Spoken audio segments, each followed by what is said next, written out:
आज इंटरनेट के दौर में हम हर रोज कई वीडियोस देखते हैं। कई लोगों का ये भी मानना होगा कि उन्होंने इंटरनेट पर मौजूद सब कुछ देख लिया है, जान लिया है। अब हमें कुछ भी जानने और देखने की जरूरत नहीं है। लेकिन हमारी ये दुनिया आपकी सोच से कहीं ज्यादा अतरंगी है। इसे जितना गहराई से हम देखेंगे ये उतनी ही ज्यादा उलझी हुई दिखाई पड़ेगी। आपको ऐसी ही कुछ हैरत अंगेज और नई बातें बताने के लिए हिंदी काउंटडाउन ने एक सीरीज चालू की और अब तक 4 पार्ट्स बनाए हैं। आज आपके प्यार और डिमांड को देखते हुए उसी कड़ी में हम आपके लिए लेकर आए हैं things you will see for the first time video का पार्ट 5। 3D प्रिंटिंग टेक्नोलॉजी के बारे में आप सभी ने कई बार सुना होगा, लेकिन क्या आप जानते हैं कि इस टेक्नोलॉजी से अन्य चीजों के बाद अब जानवरों के उनके खोए अंग भी वापस दिए जा सकते हैं। इस टेक्नोलॉजी की मदद से अब तक कई जानवरों को जीवन दान दिया जा चुका है। ब्यूटी नाम के इस ईगल की चोंच का ऊपरी हिस्सा किसी शिकारी की गोली लगने के चलते नष्ट हो गया, जिसके चलते वो शिकार करने और खाने में असमर्थ था और उसकी मौत तय थी। लेकिन जीव विज्ञानी जैन फिंक कैंटवेल ने जब इसे देखा तो पकड़कर इसे रेस्क्यू सेंटर ले गई। रेस्क्यू सेंटर में एक इंजीनियर, डेंटिस्ट और 3D प्रिंटिंग एक्सपर्ट की मदद से ब्यूटी की नई प्रोस्थेटिक चोंच बनाई गई और उसे लगा दी गई। आज इस 3D प्रिंटेड चोंच की मदद से ब्यूटी शिकार करने से लेकर खाना खाने तक के सभी काम साधारण रूप से कर सकता है। इसी प्रकार ग्रेसिया नामक इस टूकन की टूटी चोंच भी बनाकर लगा दी गई। इतना ही नहीं, फ्रेडी नामक इस कछुए की शैल ब्राजील के जंगलों में लगी आग के दौरान जलकर नष्ट हो गई थी, लेकिन 3D प्रिंटिंग टेक्नोलॉजी की मदद से मिली नई शैल में फ्रेडी खुश और सुरक्षित है। आमतौर पर जब हम डिस्पोजेबल कप्स में चाय या कॉफी पीते हैं तो कप पतले होने के चलते हमारे हाथ जलने लगते हैं। लेकिन न्यूयॉर्क के रहने वाले स्कॉट एमरोन नामक एक डिजाइनर ने ऐसा डिस्पोजेबल कप तैयार किया है जिसमें गर्म लिक्विड डालते ही ये कुछ इस तरह से फूल जाता है।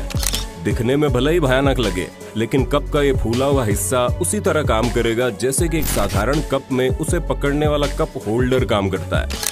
स्कॉट के बनाए कप्स में इस तरह से फूलने के पीछे अहम भूमिका निभाती है इस कप्स पर लगी ये ब्लू स्ट्रिप।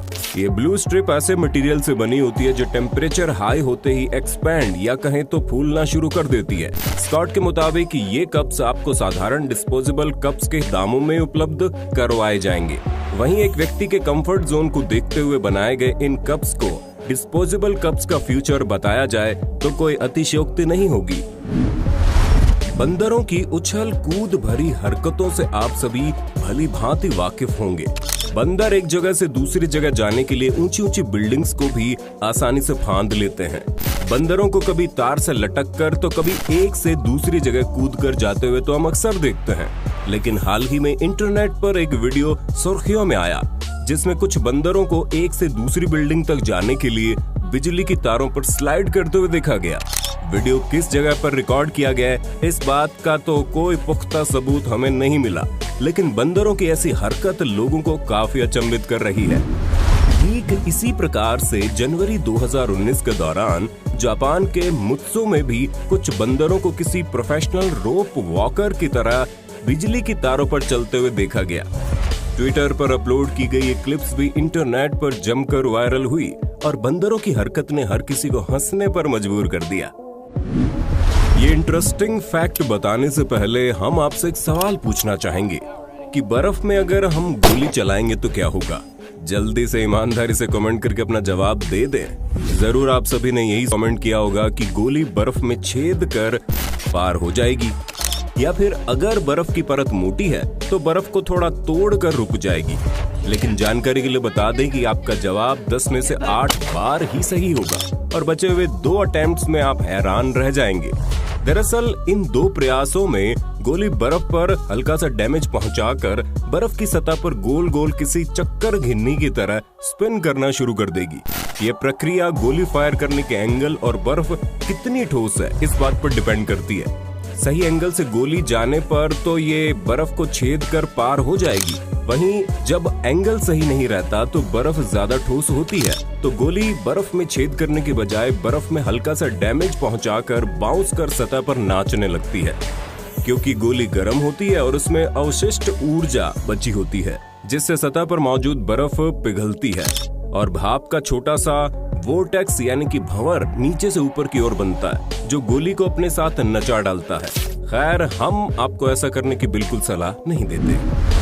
बर्फबारी के बाद बर्फ की पतली चादर से ढकी जमीन बड़ी खूबसूरत दिखाई पड़ती है, लेकिन क्या आप जानते हैं जनवरी 2019 को एंथोनी गिब्बन जब पश्चिमी ऑस्ट्रेलिया में छुट्टी बिताने गए थे, तब लगातार स्नोफॉल के चलते वो वहीं फंस गए। लेकिन कुछ डिलीवरी ट्रक ने रास्ता साफ करने की ठानी और एंथोनी ने जो रिकॉर्ड किया वो देखकर सब दंग रह गए।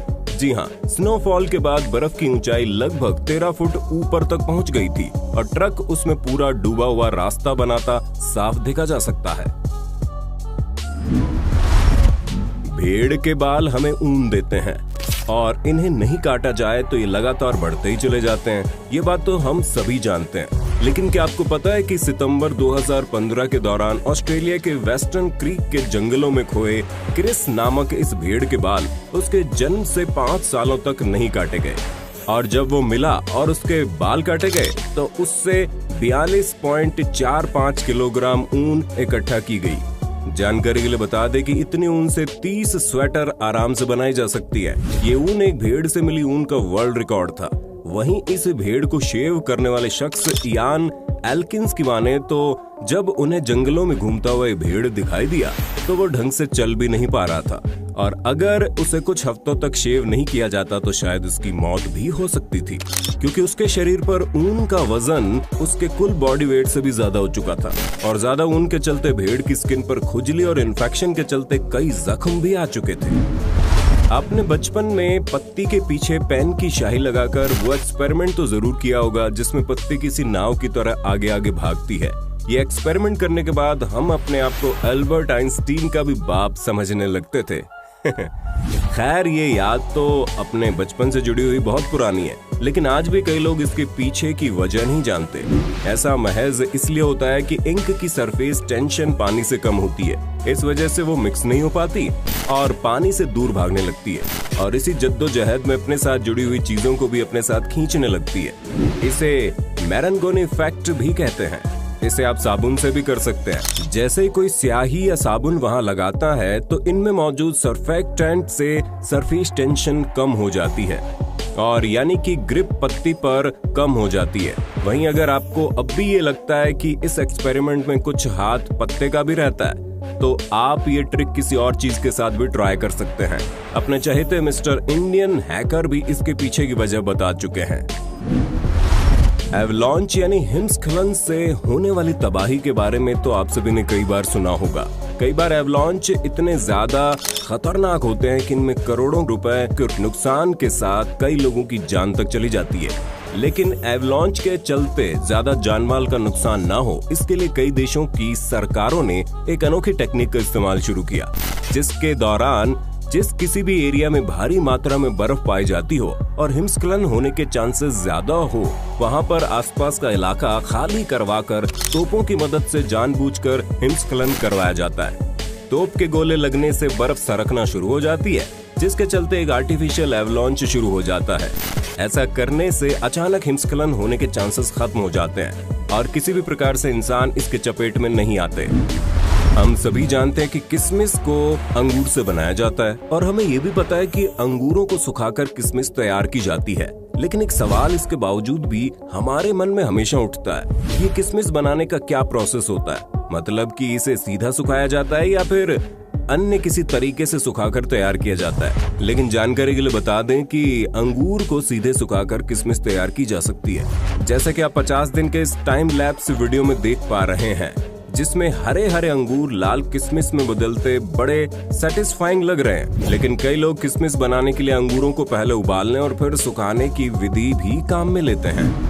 आज तक आपने कई तरह के कलाकार और उनकी आर्ट्स देखी होगी, लेकिन आज हम आपको एक बड़ी ही अनोखी कलाकारियां दिखाने जा रहे हैं, जिसमें एक्रिलिक मटेरियल से बने ऑब्जेक्ट में बिजली का जोरदार झटका देकर उसमें कुछ इस तरह की लिचटेनबर्ग फिगर बनाई जाती है। अमेरिकी मूल के बेन सोसिडका नामक ये जनाब ऐसी कलाकारियां बनाते हैं बेन बताते हैं कि वे पिछले कई सालों से ऐसी इलेक्ट्रिफाइड आर्ट्स बना रहे हैं और उनकी आर्ट्स दुनिया भर में काफी अच्छे दामों में बेची और पसंद की जाती है। वहीं ऐसी डिजाइन्स के पीछे साइंस की यदि बात करें तो एक्रिलिक एक डाई इलेक्ट्रिक यानी बिजली का कुचालक होता है। वहीं जब इसमें एक्सीलरेटर की मदद से खरबों इलेक्ट्रॉनों को इंजेक्ट किया जाता है तो अंदर लिचटेनबर्ग फिगर बनती है। जब मेन लाइटिंग डिस्चार्ज छोड़ा जाता है तो उसके बाद कई सौ छोटे डिस्चार्ज अंदर फ्लैश होते दिखाई देते हैं जो 30 मिनट तक रहते हैं, जो दिखने में ऐसा लगता है मानो लाइटनिंग को किसी ऑब्जेक्ट के अंदर कैद कर लिया गया हो। आज तक आपने पेड़ काटने के कई तरीके देखे होंगे, लेकिन इन सभी में एक बात खास रहती है और वो ये कि आमतौर पर पेड़ों को जमीन पर रहते हुए ही काटा जाता है। मगर आज हम आपको एक ऐसे तरीके के बारे में बताएंगे जिसमें पेड़ों को जमीन से नहीं बल्कि हेलीकॉप्टर की मदद से उड़ते हुए काटा जाता है। अमेरिका सहित कई फॉरेन कंट्रीज में पेड़ काटने का काम अब हेलीकॉप्टर्स के साथ कुछ इस तरह की ब्लेड्स जोड़कर किया जा रहा है। लेकिन जानकारी के लिए बता दें कि ये अनोखा और खतरनाक तरीका उन्हीं जगहों पर काम में लिया जाता है जहां पेड़ पावर लाइंस या किसी अन्य स्ट्रक्चर्स में फंसे हुए रहते हैं। स्काई डाइविंग के दौरान लोगों को कई तरह के स्टंट्स करते हुए आपने आज तक देखा होगा। आमतौर पर ये सभी पैराशूट की मदद से ही डाइव करते हैं, लेकिन फरवरी 2013 के दौरान अमेरिकी मूल के प्रोफेशनल स्काई जंपर एरिक रॉनर ने एक पैराशूट के बजाय अम्ब्रेला की मदद से स्काई डाइविंग करने का रिकॉर्ड बना दिया और पूरी दुनिया के लिए चर्चा का विषय बन गए। खैर, इस राइड के बीच में अम्ब्रेला फट गया और उन्होंने पैराशूट खोलकर अपनी जान बचाई। अमूमन हमने कभी न कभी सांप की केंचुली तो जरूर देखी होगी, लेकिन शायद किसी सांप को केंचुली छोड़ते हुए नहीं देखा होगा। चलिए मान लिया देखा है, लेकिन क्या आपने दुनिया के सबसे विशाल सांप यानी कि एनाकोंडा को केंचुली छोड़ते हुए देखा है? नहीं देखा तो अब देख लीजिए, जिसमें उसकी मदद ये शख्स कर रहा है। जरूर एनाकोंडा को केंचुली छोड़ता देख इस शख्स ने कहा होगा, ये मैं कर लेता हूँ, तब तक आप ड्रीमलैंड पे टीम बना लो। बेबी एनाकोंडा ज्यादा केंचुली छोड़ते हैं और बड़े होने पर यह प्रक्रिया बहुत कम हो जाती है, इसलिए भी ऐसा देख पाना बड़ा मुश्किल हो जाता है। खैर, इन्हें केंचुली छोड़ते देख कई बार तो ऐसा लगता है जैसे खुद को ही निगल रहा हो। आशा करते हैं वीडियो के पार्ट 5 में आपको कुछ न कुछ नया सीखने को जरूर मिला होगा। सीरीज को जारी रखने के लिए कमेंट बॉक्स में पार्ट 6 जरूर लिखिएगा।